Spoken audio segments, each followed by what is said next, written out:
রকমারিতে আমি যখন head of telesales হিসেবে কাজ করতাম, তো তখন প্রত্যেক মাসে একটা খুব বড়সড় একটা প্যারা খেতাম। প্যারাটা কি? সেটা হচ্ছে যখন সেলসের রিপোর্ট দেওয়া হতো, তো প্রায় সময় দেখা যেত যে টপ ম্যানেজমেন্ট থেকে একটা প্রশ্ন যে আচ্ছা, এই যে সেলস তো ভালো হয়েছে আলহামদুলিল্লাহ, কিন্তু এই যে যে কাস্টমারদেরকে আমরা কল দিয়েছি এদের তো অনেকেই মনে হয় এমনিতেই অর্ডার দিত, তো এদেরকে আমরা কল দিয়ে খামোকা হচ্ছে গিয়ে কি বলে সময় নষ্ট করেছি। তো এটা না আসলে একটা মিথের মতো। মিথের মতো কীরকম যে যারা হচ্ছে আমাদের চার্ন্ড কাস্টমার বা ল্যাপসড কাস্টমার, এদেরকে আসলে আমার একদমই কল করার দরকার নেই বা তাদেরকে কোনোভাবে নোটিফাই করার দরকার নেই।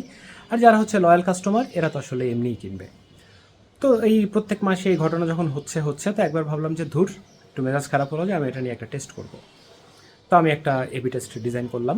এবি টেস্ট ডিজাইন করার জন্য কী করলাম, আমাদের টপ কাস্টমারদেরকে দুই ভাগে ভাগ করলাম, একটা হচ্ছে ট্রিটমেন্ট গ্রুপ, একটা হচ্ছে কন্ট্রোল গ্রুপ। তো এই টপ কাস্টমারকে ভাগ করাটা কিন্তু আবার একটু ট্রিকি আছে। ট্রিকি কি, যে যেমন ধরেন আপনি হয়তো 500 জন টপ কাস্টমারকে নেবেন। এখন 500 জন টপ কাস্টমারকে আপনি 1 থেকে 250 একদিকে, 251 থেকে 500 একদিকে করলে এটা কিন্তু হবে না আসলে। কারণ হচ্ছে যে 1 নাম্বার আর যে হচ্ছে গিয়ে 251 নাম্বার, তাদের কিন্তু পারচেস হিস্ট্রি, পারচেস পাওয়ার, তাদের অর্ডার ফ্রিকোয়েন্সি ডেফিনেটলি ম্যাচ করবে না। তো এটা ম্যাচ করানোর জন্য যেটা করলাম সেটা হচ্ছে 1, 3, 5, 7 এদেরকে একটা গ্রুপে রাখলাম, আর 2, 4, 6, 8 এদেরকে একটা গ্রুপে রাখলাম। মানে জোর বেজোর ভাগ করলাম। এটাতে যেটা হয় যে তাদের পারচেস ফ্রিকোয়েন্সি, তাদের পারচেস ভ্যালু, এই দুটো যেন অলমোস্ট সিমিলার থাকে। 99% ক্ষেত্রেই হচ্ছে গিয়ে সিমিলার।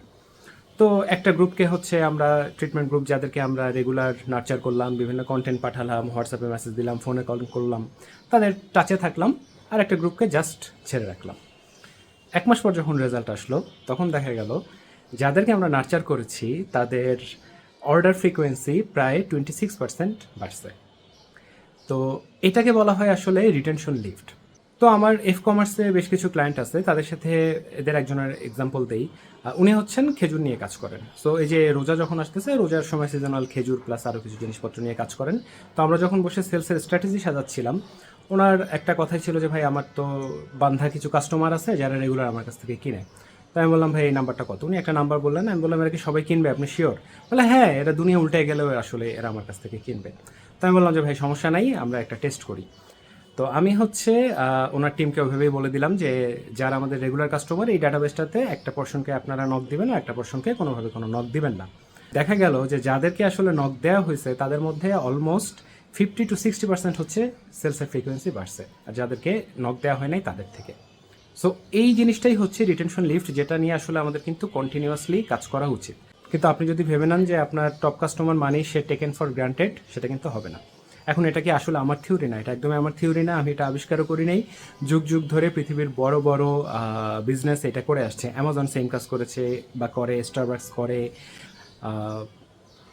হার্লে ডেভিডসনের খুব চমৎকার কিছু কাজ আছে। সো এরকম বেশ কিছু গ্লোবাল স্টাডি আছে, সেগুলো নিয়ে হয়তো কোনো ভিডিওতে নেক্সট আলোচনা করতে পারি। আলোচনা করব যদি আপনারা সেগুলো সম্পর্কে জানতে চান। সো কমেন্টে যদি বলেন যে হ্যাঁ জানতে চাই, তাহলে ইনশাল্লাহ সেগুলো নিয়েও আলোচনা হবে। আজকে এই পর্যন্তই। আসসালামু আলাইকুম।